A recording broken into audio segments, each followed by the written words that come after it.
For lesson 12, we're going to build the Tetris game, and we're going to build this in chunks together. I'm going to read through it and explain some of the information, and then have you building the code as we do that, and then encouraging you to experiment with some of the different things on the game that you're building as we build it.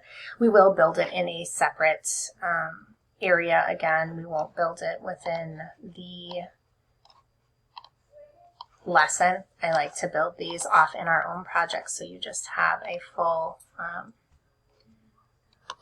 version. So we're going to have to do some copying and pasting to get this one going. So you're going to need to go to projects and start a new project, which I can't get to right now. Here we go. Create a new project and do a new blank Python project.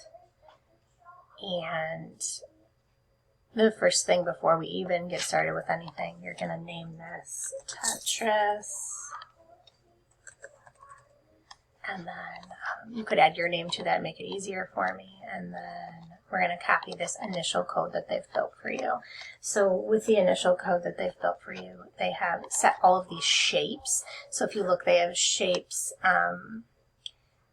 J through T. And that has each of these blocks right here,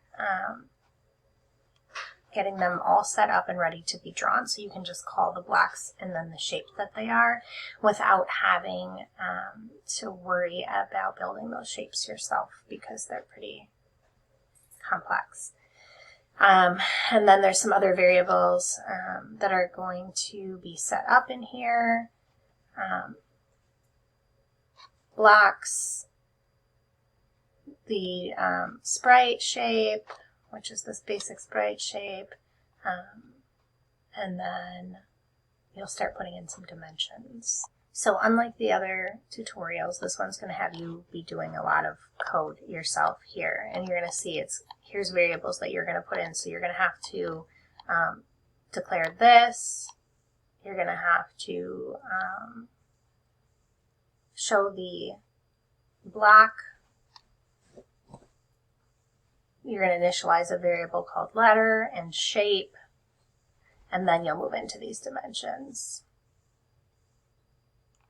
Then you're going to create your game display, and that's this first section. When you're done with the first section, it's going to take you over to the second, which you might not get to today, and that's going to be the game loop. So it's going to walk you through a lot of this one. So it has a reset, and then it talks about all of the steps that this is going to do as it goes through each of these.